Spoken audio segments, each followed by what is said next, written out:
detecta una masa palpitante en los cielos de Texas. ¿Tenemos que preocuparnos?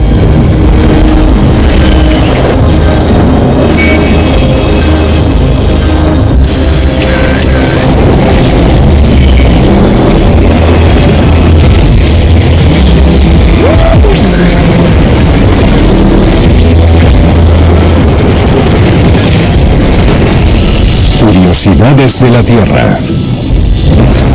26 de julio de 2013.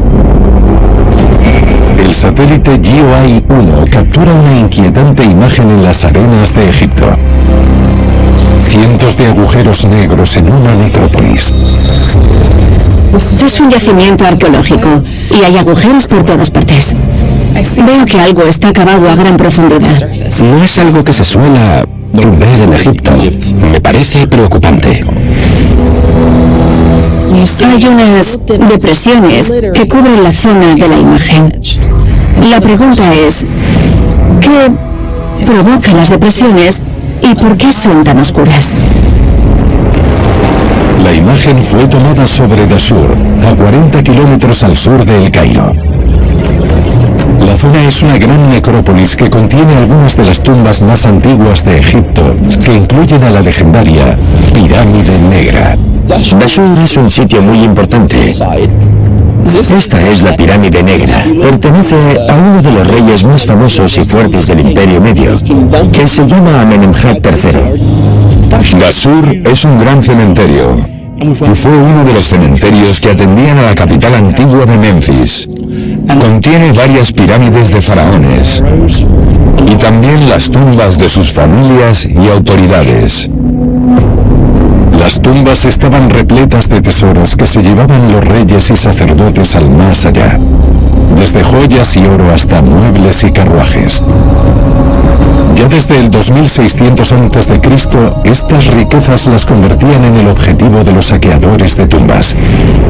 ¿Serían estos agujeros obra de los antiguos ladrones?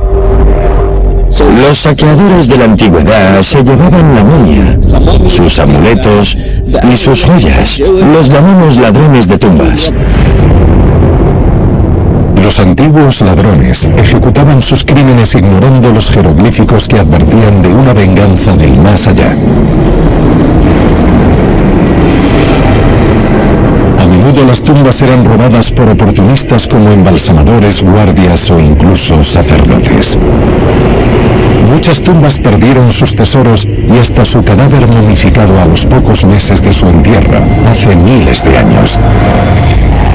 Pero estos agujeros no parecen antiguos. La analista de satélites Amanda Marchetti examina la imagen para valorar cuándo y por qué se hicieron los agujeros. Cuando veo estos rasgos, veo que son muy oscuros. Cuando algo es muy oscuro, suele ser un agujero tan hondo y cavernoso que la luz no se refleja, no rebota en el final de la caverna, ni vuelve hasta nuestro satélite. Una explicación posible es un extraño fenómeno en el que el petróleo y su derivado, la brea, rezuman de la superficie terrestre. Los registros históricos revelan que estos minerales eran muy valiosos para los antiguos egipcios. Los antiguos se parecían bastante a nosotros. Eran creativos, inteligentes, sabían resolver problemas. La gente utilizaba la brea de varias formas, como alquitrán para los barcos y para las canoas que salían al mar, o para impermeabilizar las cestas. Pero la teoría de la brea no termina de casar. Los agujeros parecen artificiales. Parecen hechos por una persona. Pero los agujeros no son muy grandes, así que no parecen una explotación mineral. Egipto es un país desértico. Los agujeros en la arena, como los de la imagen, pueden ser a veces la prueba de una búsqueda de agua. Si es muy oscuro, podría ser un pozo de agua profundo que absorbe toda la luz.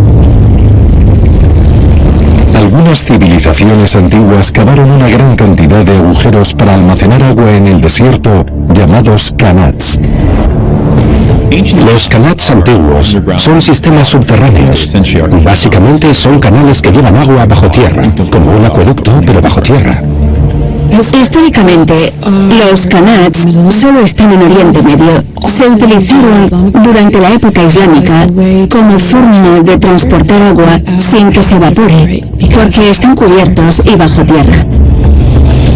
Son agujeros de acceso que permiten que una persona se sumerja bajo tierra para excavar los túneles y quizás también para mantenerlos.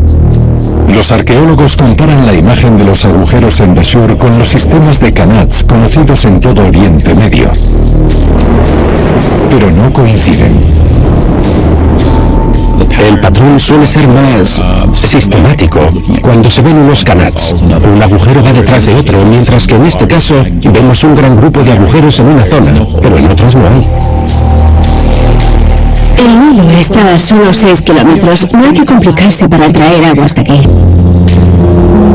Marchetti piensa que la cantidad de agujeros podría ser una pista. El patrón irregular no es lógico para alguien que esté buscando petróleo, ni para alguien que busque agua. Esta persona ha encontrado algo de gran valor y está volviendo una y otra vez para sacar más cosas que están bajo tierra. Los expertos buscan pistas en otras imágenes más antiguas para resolver el misterio. Revelan que no había ningún agujero. El análisis de las imágenes de la última década revela que la aparición de los agujeros coincide directamente con un momento importante de la historia reciente de Egipto. Tenemos un archivo de 15 años y cuando vi esta zona, a lo largo de los años vi que salían poco a poco y luego se dispararon sobre 2013. Las fechas coinciden con el estallido de la Revolución Egipcia y la Primavera Árabe. La rebelión expulsó a un presidente, pero también tuvo repercusiones en los yacimientos del país. El vacío de ley y orden provocó una plaga de saqueos. En varios momentos no hubo autoridad y sigue sin haberla en algunas zonas de Egipto. Así que estas zonas desérticas están menos protegidas, son menos seguras y los saqueadores van detrás de ellas. Hay 3 motivos fundamentales por los que empezaron los saqueos. Primero, como venganza contra el gobierno, que es el dueño oficial de todo. Luego estaba la oportunidad, porque la policía se había retirado. Y por último, el ansia de buscar tesoros. Puede ocurrir en cualquier parte. En el suroeste de Estados Unidos están relacionados con el tráfico de drogas. En otras partes del mundo están relacionados con el crimen organizado y con las mafias. La reaparición de los saqueos de tumbas en Egipto sorprendió a los arqueólogos. El robo de tumbas siempre es una tragedia. Por un lado, por la sensación que produce el pensar en que destrozan el cadáver de una persona buscando tesoros que no suelen encontrar, pero también por la pérdida de conocimientos. Mohamed Youssef Ali fue testigo del repunte de la profanación de tumbas. Antes de la revolución de Egipto, sabíamos que había 3 o 4 saqueadores en el pueblo. Después, todo el pueblo empezó a robar. Cuando los saqueadores entran, desvinculan a estos objetos del resto de su historia. Se convierten en objetos separados de su pasado arqueológico. Puede que los investigadores hayan resuelto el misterio de los agujeros, pero la promesa de un dinero fácil sigue atrayendo a ladrones que desafían las maldiciones de sus reyes. Y Egipto lo paga caro. Estos objetos se compran en sitios en los que no hay leyes contra la venta de objetos históricos robados. Los hemos visto en Estados Unidos, en Reino Unido y también por toda Europa. Veo una cantidad de robos descomunal a escala industrial de un patrimonio cultural que puede que no volvamos a ver. Pero también me encanta, porque lo que veo es la prueba de que las imágenes por satélite podrían ayudarnos a detener esto.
Parece una resonancia magnética, no un patrón climatológico.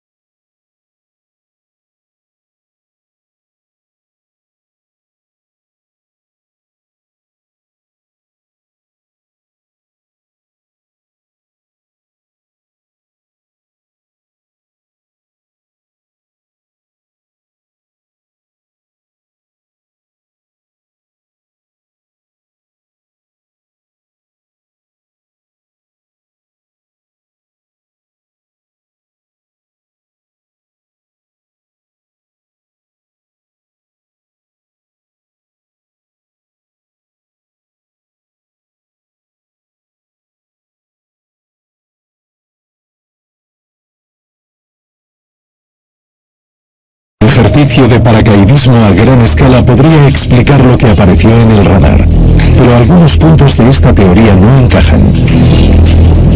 El problema de la teoría del ejercicio de paracaidismo de las fuerzas especiales es que no hacen sus saltos allí. Van a Fort Bragg para saltar, van a los campos de Yuma para los saltos de precisión a gran altitud, entrenan por todo el mundo. Pero en Lackland hacen el papeleo. Los meteorólogos piensan en otra teoría para esta imagen, un devastador fenómeno natural poco común. Es algo relativamente nuevo en la meteorología. Se llama microrráfaga. Una bomba natural. Es una corriente descendente repentina que golpea el suelo y se extiende con un patrón similar al de una bomba. Pueden ser muy fuertes, de hasta 160 kilómetros por hora, pueden provocar muchos daños. Si la teoría de la microrráfaga es correcta, podría ser un desastre. La persona que las descubrió, el doctor Ted Fujita, las comparaba con las explosiones atómicas de Hiroshima y Nagasaki. Cuando esta masa de aire frío tan potente se hunde y se estrella contra el suelo, se extiende con un patrón similar al de una explosión. Y de hecho es muy equivalente a la destrucción que veríamos con una bomba atómica. Las microrráfagas no se limitan a destruir la superficie. También pueden ser mortales para los aviones. Las microrráfagas pueden alterar los flujos de aire que rodean a un avión. Los aviones deben tener cuidado para aterrizar de forma segura. Pero los datos meteorológicos revelan que cuando apareció la anomalía no se daban las condiciones adecuadas para las microrráfagas. Hay tormentas eléctricas en la zona que van hasta el noreste, pero justo en el lugar en el que ocurre esto no hay tormentas. Y algo fundamental para que se dé una microrráfaga es que haya una tormenta fuerte. Si esta formación circular no es una microrráfaga, abre un interesante debate sobre qué podría ser. Algunos expertos se preguntan si el responsable de la masa extraña es algo menos destructivo.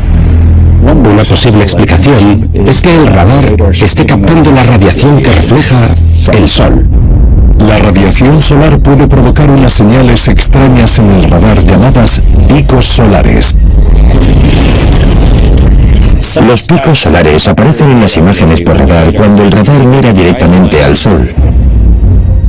Es como mirar hacia un rayo láser. Los meteorólogos descubren pruebas de que se registraron picos solares en el mismo día de la imagen del radar. Esta línea de aquí es la puesta de sol que está chocando con nuestro radar de New Braunfels y está captando la energía que transmite el sol en el momento en el que se va a poner bajo el horizonte. Se compara el momento exacto del pico solar con el momento en el que apareció la anomalía en la imagen del radar. Pero la hora no coincide. No es un pico solar porque se ve el pico solar justo en la puesta del sol y porque la nube que vemos en el radar aparece más tarde, así que sabemos que no es un pico solar. Los científicos se plantean que el origen de la masa circular pueda estar por debajo, en la superficie. La mayoría de los meteorólogos van a examinar el espacio que cubre. ¿Qué hay por los alrededores? descubren que el origen de la anomalía parece ser un agujero extraño que hay en tierra. Si alineamos esta imagen del radar con un mapa, resulta que está muy cerca de una cueva. ¿Y que vive en las cuevas? Los ocupantes de la cueva son una de las criaturas más temidas e incomprendidas de la naturaleza. La cueva Bracken alberga la mayor colonia de murciélagos del mundo. Ahora mismo viven allí 20 millones de murciélagos cola de ratón. Estos murciélagos migran hacia el centro de Texas en marzo y viven aquí todo el verano para tener a sus crías. Y ese es el motivo por el que es un lugar tan especial. Cuando cae la noche, los hambrientos murciélagos se abalanzan buscando una presa. Cuando ves a 20 millones de murciélagos saliendo de una cueva, parece una película de Batman. Lo que se ve es un tornado de murciélagos saliendo de la cueva a 200 o 300 metros de altura para alimentarse. La verdad tras esta anomalía es una maravilla de la naturaleza. El radar captó a estos pequeños murciélagos. Lo que parece una nube de lluvia es una nube de murciélagos.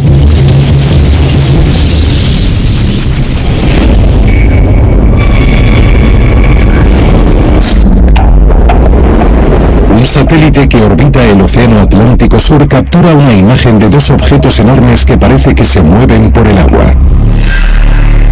Parecen barcos, pero cuando uno se fija en su tamaño, comprende que son más grandes que un barco. Parece que dejan una estela de agua oscura. No tengo ni idea de qué es. Noviembre de 2015. El satélite Terra de la NASA captura dos objetos sin identificar. Las formas blancas dejan una estela de ondas, lo que sugiere que sean lo que sean, van a gran velocidad. ¿Qué son esas dos estructuras que hay en el agua?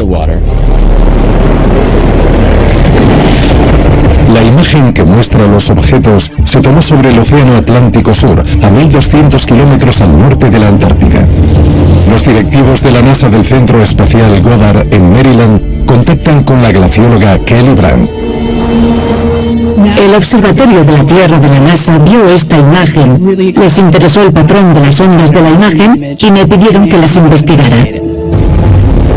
Las formas blancas se parecen a los icebergs, pero los icebergs no se mueven tan rápido como para dejar estelas.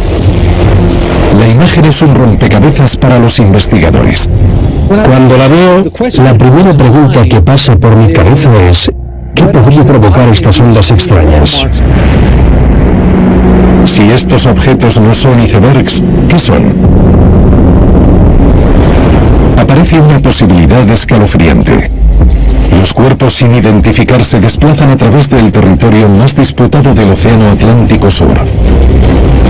¿Podrían ser estas ondas la prueba de una actividad militar secreta en unas aguas con un gran historial de violencia?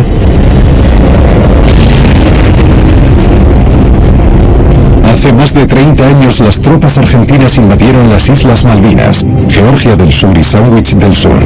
La Guerra de las Malvinas. La zona de la que estamos hablando es el mismísimo centro del conflicto entre Argentina y Reino Unido. Sigue siendo una zona muy disputada e importante para ambos países. Tras 74 días de batalla, las fuerzas invasoras se rindieron, pero las relaciones entre Gran Bretaña y Argentina siguen siendo tensas. Aunque estamos a 1500 kilómetros de tierra, hay submarinos y buques patrullando. Los dos bandos siguen reivindicando el control de la zona. Las grandes estelas que dejan los objetos de la imagen son comparables con las de un submarino nuclear. Solo hay un problema. Son demasiado grandes. Si un submarino está bajo el mar, no se vería ni rastro. Si sale a la superficie, a lo mejor. Pero estas ondas parecen mucho más grandes que las que dejaría un submarino. Lo que está provocando estas ondas en el océano debe ser enorme. Tal vez la explicación más extraña que se ha presentado para estas formas es que podrían ser buques hechos con hielo. Esta idea alocada nació en la Segunda Guerra Mundial. Durante la Segunda Guerra Mundial, a los británicos se les ocurrió hacer portaaviones hechos de hielo. Básicamente son icebergs con un motor. El barco de hielo no es un mero experimento de laboratorio. Esta tecnología naval tan curiosa llegó a construirse. El primer ministro Winston Churchill apoyaba a los barcos de hielo. La idea era construir barcos con hielo y cáñamo, con el tamaño de un portaaviones. Desplegarían estos barcos de hielo en las regiones polares y aunque se movieran lentamente, dejarían una estela nítida. Se lanzó un prototipo en 1943, pero el concepto nunca llegó a producirse a gran escala. El proyecto del barco de hielo fue descartado. El motivo para hacer el barco iceberg original era poner un punto de repostaje de aviones en medio del Atlántico. Los aviones modernos no lo necesitan, pueden ir de un continente a otro sin tener que repostar. Es poco probable que sea otra versión del barco de hielo de la Segunda Guerra Mundial. El responsable de estas extrañas ondas no es un buque artificial. Tiene que haberlas creado otra cosa. Un análisis detallado revela otra pista. En realidad no estoy seguro de que estas ondas u olas estén en el agua. Es como si estuvieran en las nubes. Lo que parecen ondas sobre el agua podrían ser en realidad uno de los fenómenos naturales más extraños de nuestro planeta. Las estelas de nubes. Estas estelas aparecen cuando una nube se mueve por cielos relativamente despejados y se encuentra con algún tipo de obstáculo. Entonces flota alrededor del obstáculo. Es muy parecido a cuando el agua se mueve alrededor de una roca en un arroyo. Aunque parezca raro, es físicamente posible que un objeto lo bastante grande provoque una estela en el cielo. Si el iceberg es lo bastante grande, podría tapar los vientos y provocar este efecto de estela que vemos en las nubes de la imagen por satélite.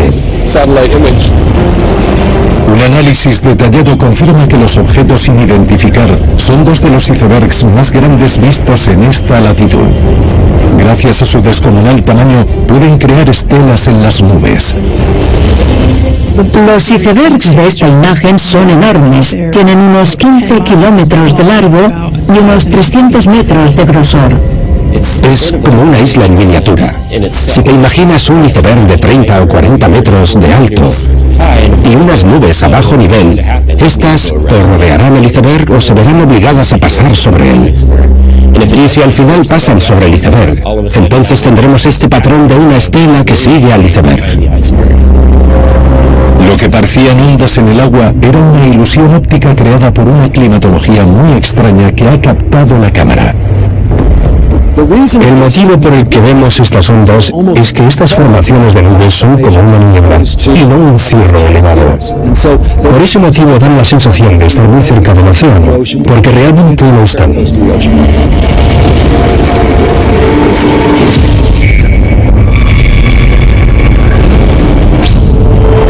Junio de 2014. El satélite WorldView 2 captura la imagen de unos círculos enormes en las montañas de los Andes. ¿Quién podría esculpirlas en la ladera de la montaña y por qué?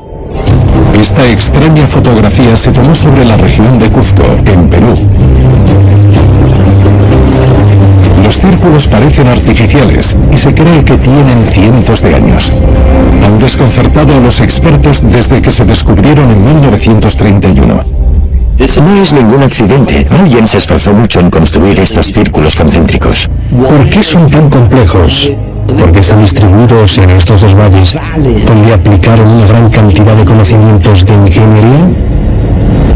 Los arqueólogos llaman a esta estructura el complejo de Moray. Se encuentra en el epicentro del temido Imperio Inca. Los incas hicieron estructuras interesantes por todo el mundo y aún no comprendemos gran parte. Los incas eran conocidos por sus rituales macabros. Pensaban que las catástrofes como los terremotos eran la ira de los dioses y sacrificaban a humanos para aplacarlos. En casos extremos, llegarían a sacrificar a niños en lo que llamaban capacocha. Miles de niños fueron estrangulados o enterrados vivos. ¿Es posible que Moray sea un campo de asesinatos rituales? ¿Un circo de la muerte? Por la forma redonda y los graderíos, lo primero que se piensa es en un anfiteatro griego o romano. Uno se imagina que aquí hubo juegos de gladiadores, vitoreados por un público sediento de sangre. Los deportes sangrientos también existieron al norte, en las civilizaciones de Centroamérica. Unas esculturas de piedra muestran a los aztecas y a los mayas jugando a la pelota para terminar con un sacrificio de seres humanos. Pero las pruebas arqueológicas sugieren que esa tradición nunca llegó tan al sur, hasta Perú. Está claro que todo es posible, pero las crónicas de los españoles no cuentan que los incas tuvieran deportes para espectadores. Un análisis en detalle lleva a algunos expertos a pensar que el complejo podría ser un elaborado símbolo de fertilidad. Algunos han visto una especie de símbolo fálico relacionado con la fertilidad en la forma de Moray. Si se ve desde el aire, parece un pene masculino y un par de testículos. Bueno, no sé, podría ser. En las sociedades antiguas, la fertilidad era un asunto muy serio que dependía de las intenciones de los dioses. Sabemos que los incas estaban interesados en la fertilidad y las deidades de la fertilidad. La más famosa era Pachamama, y para ellos, la adoración a los dioses de la fertilidad era una parte importante de su actividad cosmológica. La arqueóloga Carmen Arrúspide lleva investigando el yacimiento desde hace años. Aquello que los incas piden y los andinos piden en sus rituales es simplemente fertilidad. Fertilidad de familia, fertilidad de animales, fertilidad en tu cosecha. La fertilidad resulta siendo la bendición de los dioses. Pero algunos arqueólogos no creen en la teoría de la fertilidad. No estoy seguro de que este sea el caso. No creo que la forma esté relacionada con unos genitales. Los expertos buscan más pistas en la forma y la estructura del complejo. Una exploración de Moray desde la superficie muestra una serie de terrazas cortadas en la ladera a intervalos regulares de 2 metros de alto. Parecen terrazas agrícolas, pero las terrazas agrícolas no se construyen de esta forma, haciendo círculos concéntricos, así que es extraño. Podrían tener algún propósito especial.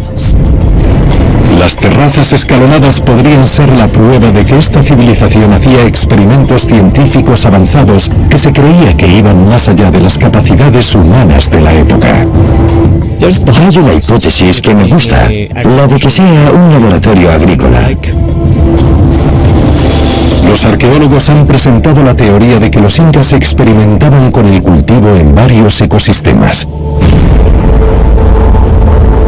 Aquí ellos han reproducido temperaturas y elevaciones de otros ecosistemas. La diferencia de temperatura entre la parte superior y la inferior es de unos 10 grados. Este sí es un simulador. La temperatura del suelo, la temperatura del aire, la humedad y la altura determinan fundamentalmente la calidad de los cultivos. El cultivo en varias alturas permitiría que los incas experimentaran y cultivaran comida que necesitara condiciones medioambientales concretas. Si tienes un imperio que abarca cientos de kilómetros de cordilleras, viene bastante bien saber qué se puede cultivar a qué altura y en qué condiciones. Lo impresionante es que demuestra que los incas fueron científicos. Los arqueólogos han empezado a desvelar los secretos de Moray. ¿Cómo aprendieron los incas a hacer estos experimentos sigue siendo un misterio sin resolver?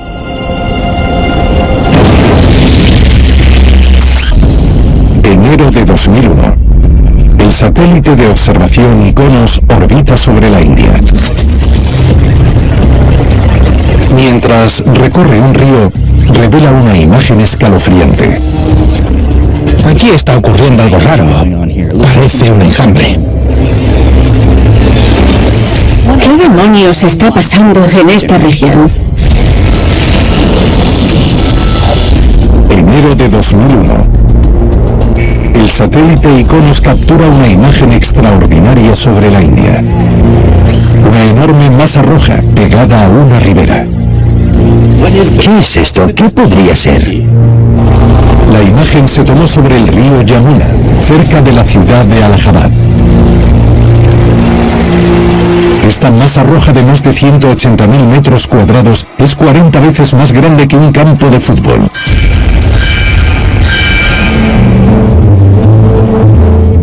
Veo que el patrón empieza aquí. Va recorriendo la costa y se agrupa. Hay una masa grande que se mueve hasta aquí.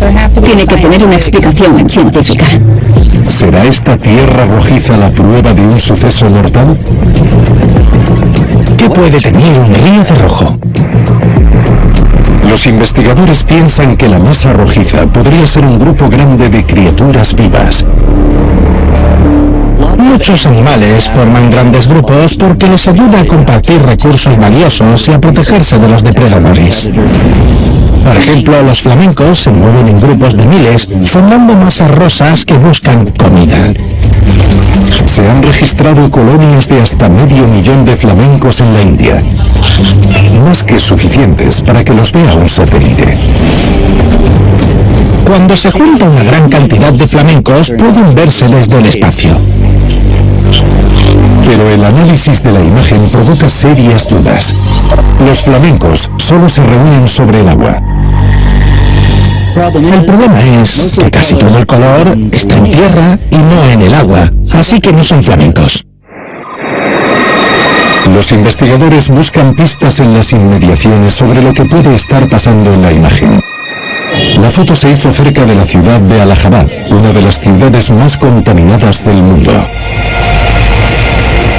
Su proximidad provoca el temor de que la mancha roja sea una montaña de basura. Una cosa que encontramos en las playas de todo el mundo es basura. Pero si esto es basura, cubre una zona muy grande. Estaríamos hablando de toneladas y toneladas de basura. ¿Podría ser un vertido de basura masivo? La basura es un problema serio en los canales de la India. Más de la mitad de sus 445 ríos han sido contaminados con basura y restos tóxicos. La basura puede acabar en las playas y a veces puede ser tal la concentración que puede tapar toda la playa. Puede haber de todo, desde patos de goma hasta neumáticos, frigoríficos y cocinas enteras. Se sabe que las playas reciben toneladas de basura tras un tifón o un tsunami. ¿Podría ser lo que estamos viendo? El famoso desastre de Fukushima en Japón es un triste ejemplo de cómo la naturaleza puede concentrar los residuos humanos. El terremoto de Fukushima de 2011 provocó un tsunami que se llevó restos en dirección al Océano Pacífico. Se rumorea que hay una isla hecha de basura en medio del océano. En la India sería posible que una tormenta arrastrara toneladas de basura por el río Yamuna. Pero la ubicación geográfica de la imagen genera dudas sobre la teoría. Esta imagen fue tomada prácticamente en medio de la India, así que no es probable que hubiera un tifón. No hay ningún fenómeno natural que haya provocado un desastre a tal escala. Al examinar en profundidad la foto, la analista de imágenes Amanda Marchetti reconoce algo que ya había visto, pero no a esta escala. Creo que lo que estoy viendo es una masa de personas. Personas que se juntan por algún motivo alrededor de esta orilla. Marchetti cree que la imagen muestra un enjambre de seres humanos extraordinario, una reunión nunca vista en la Tierra. El satélite ha capturado a millones de peregrinos reuniéndose por un evento espiritual que tiene lugar cada 12 años en esta ciudad. Esto se llama Kumbh Mela y es de la religión hindú. Es un peregrinaje masivo de unos 75 millones de personas o más a la vez. Consiste en la confluencia de dos ríos, el Ganges y el Yamuna, al que se une otro río imaginario que tiene el nombre de la diosa Sarasvati. Sarasvati es la diosa del conocimiento de los hindúes. El número de peregrinos hindúes que se reúnen aquí es igual a casi el doble de la población de toda España. Se bañan en los ríos sagrados para limpiar sus pecados. Es una de las reuniones religiosas más grandes del mundo. Pero aún queda una duda sobre la imagen, el extraño color rojo de la masa que hay en la orilla. Es como si hubieran echado tinta roja en la playa. El color rojo es porque muchas personas visten de rojo. Al rojo se le considera un color de energía, del Shakti o fuerza. Lo que me fascina de esta imagen es que un solo ser humano puede conseguir cosas, pero cuando se junta una masa de humanos pueden conseguir cosas muy importantes que se pueden ver desde el espacio.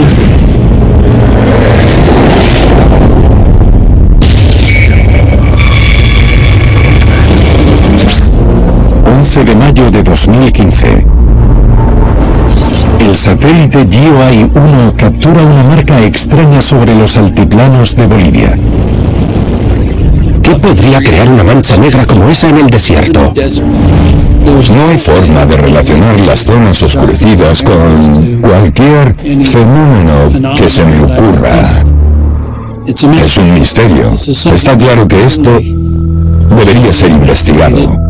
Me preocupa que esto pueda ser algún tipo de zona de residuos tóxicos, o bueno, algo por el estilo. La idea de que la mancha oscura sean los restos de una catástrofe medioambiental es una posibilidad alarmante. Lo primero que pensé cuando vi esta imagen era que estaba relacionada con el petróleo. Esto es lo que uno esperaría ver si se rompiera un oleoducto. He examinado imágenes de desiertos de todo el mundo y los vertidos de petróleo son reconocibles porque son irregulares y tienen un color muy oscuro. Esta imagen es preocupante, porque si es un vertido abandonado sin limpiar, podría contaminar el medio ambiente, el aire, la tierra y el agua. Los analistas buscan imágenes de los alrededores en busca de pruebas de un posible vertido. Descubren un conducto de 900 kilómetros, pero es un gaseoducto. Y la mancha negra tiene una forma muy extraña para ser un vertido de petróleo. El cazador de meteoritos, Robert Ward, se plantea que la marca sea la prueba de algo de otro mundo, el impacto de un meteorito. Este lugar es genial para buscar meteoritos. Conozco el terreno. Los meteoritos son un peligro conocido en esta región. El 15 de septiembre de 2007 un meteorito cayó sobre la Tierra. Provocó un cráter de 12 metros de diámetro y abrasó la zona colindante. Ocurrió cerca del pueblo de Carancas, en Perú, a casi 500 kilómetros al norte de la Mancha Negra. Pero la forma de la marca de la imagen por satélite no parece el impacto de un meteorito. Los meteoritos suelen caer, a veces dejan un cráter redondo. Se sabe que la zona. La región que va del desierto de Atacama a los altiplanos bolivianos fue famosa por sus reservas ricas en estaño, cobre, plata y nitrato. El Atacama tiene una larga historia de minería que empezó con la explotación de sus depósitos de nitrato a principios del siglo XIX. Tengo entendido que buena parte de la pólvora que usaron las fuerzas británicas y aliadas durante la Primera Guerra Mundial se fabricó a partir del nitrato del Atacama. A finales de la década de 1800 se construyó una gran red de ferrocarriles para apoyar a la industria minera en auge. Pero en la década de 1930, la Gran Depresión provocó un desastre al eliminar la demanda. Los trenes se abandonaron en el desierto. Ampliando la imagen se puede revelar por fin la identidad de la mancha visible desde el espacio.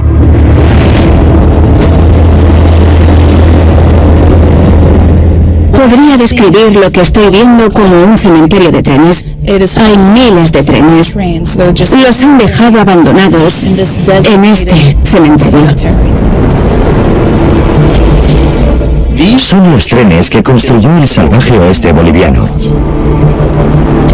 Los vecinos cuentan la historia de que uno de estos trenes pudo haber sido robado por los legendarios Butch Cassidy y Sundance Kid. A día de hoy, los trenes son un oxidado recordatorio de la frontera desconocida de Bolivia. Aunque la línea estaba condenada, al menos ha dejado algo que podemos disfrutar. Al final, lo que tenemos es un tren fantasma.